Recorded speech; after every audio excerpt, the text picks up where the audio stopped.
We are in a new age of dipping. For the longest time, if I did a dip, not much was going through my head. It's only been in the last, say, 5 years, the rise of street lifting, but also the rise of people like Mike Israetel that have actually addressed dipping technique, and they've actually presented different ends of the spectrum. What I think is context matters, and we're here to unpack the new age of dipping technique, looking at it from a strength perspective. So let's talk about range of motion first. Pretty much if there was a thought going through my head in the past when I did it, was that to just go as much range of motion as I could manage. Will is a really good example of that, displaying incredible strength at a full range of motion. So why are these seemingly half reppers coming out of the woodwork lately? Street lifting has taken upper body strength, body weight movements to a point of pushing the strength limits of these moves with weight. So this is like weighted pull-ups, weighted dips, and weighted muscle-ups. When you are doing those moves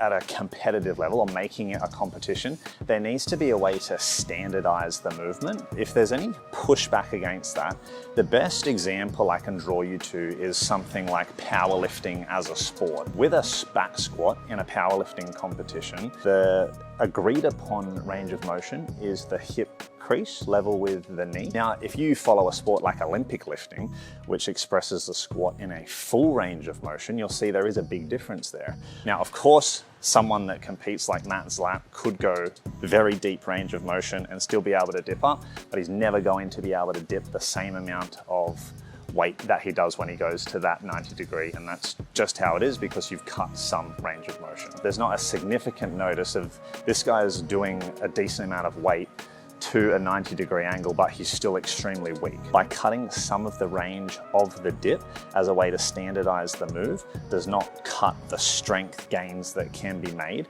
across the board. Let's have a look at the technique for that street lifting type of dip. Practice and get used to the feeling of that technique, but it won't feel quite right until you do have some weight on you. But we want to start with our shoulders depressing, pushing nice and tall. We want to keep our legs directly underneath us, and we want to crunch through our abs. We're looking to keep our forearms vertical, and we're looking to crunch through the abs. You can even use your gaze to direct you where to go, looking for that 90 degree angle.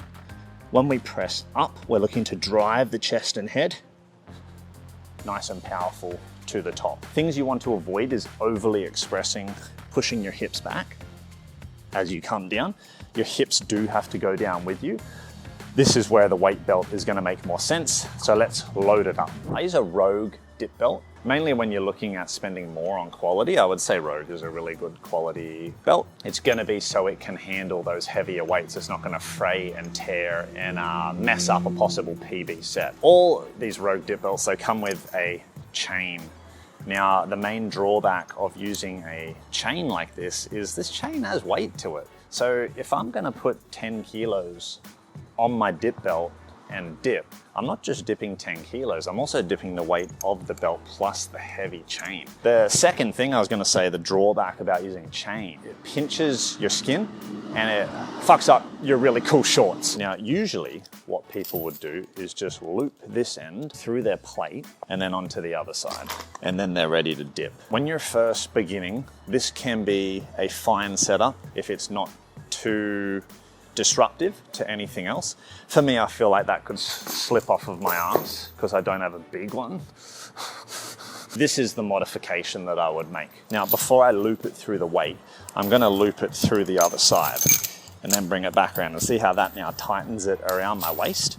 From there, I can then loop it through the plate, up and around the other D-link. And now it sits way firmer on me, so that I don't have to worry about any of that embarrassing slippage from before. Other things to consider is the length of the chain or of the rope. Most respectable dippers would have a bit of a longer rope than this. From this position, you want your legs to abduct and squeeze against the plate, and that is your set position. Ideally, don't want the weight free while you're doing your dips, because that just creates more instability for the movement. We're just starting with a 20, just so it kind of, you just be able to see the technique a little bit more, how it applies. Shoulder is down, and as we do the movement, and come back up. We don't lose that shoulder up by the ears. Shoulders is number one. We chat about abducting our legs against the weight to take care of the lower body, and we're crunching through the abs. We're looking to go down to 90 degrees and pull back up. Push back up. My bad. You obviously need to feel the weight to go with the technique a little bit more. You'll understand what I mean when you start to do it yourself.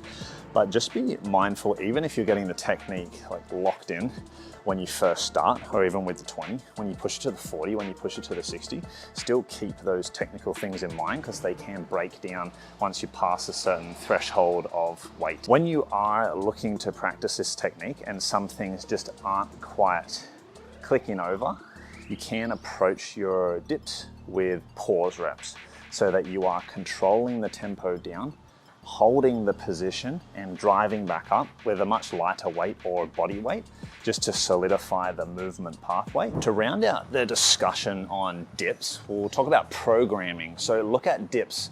We're adding weight.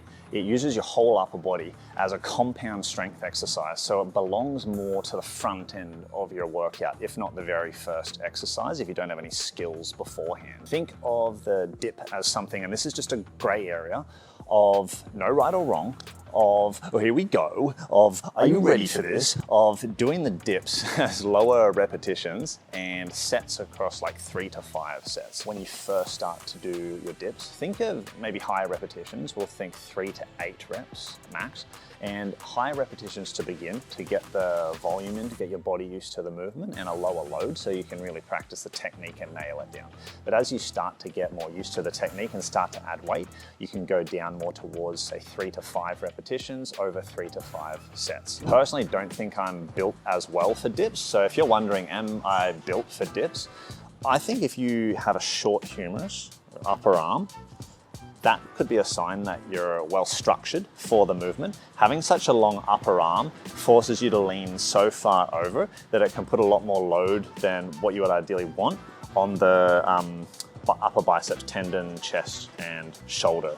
So for me, that ran into a few problems, but that doesn't mean dips are bad. It just means you need to load manage better so that your body needs a little bit more time to get used to these positions and the high burden that it can put on your shoulder, biceps, and chest. I think this is a really positive thing to happen for bodyweight training in the calisthenics community, but I just want there to be more discussion, exposure, and education on it and why it differentiates itself from just full range of motion, looking for hypertrophy all the time, or from a functional perspective. There is still value in training it like this from a strength perspective. So if you think anything has been missed or you want to add anything to the conversation, comment down below and I'll see you for the next video.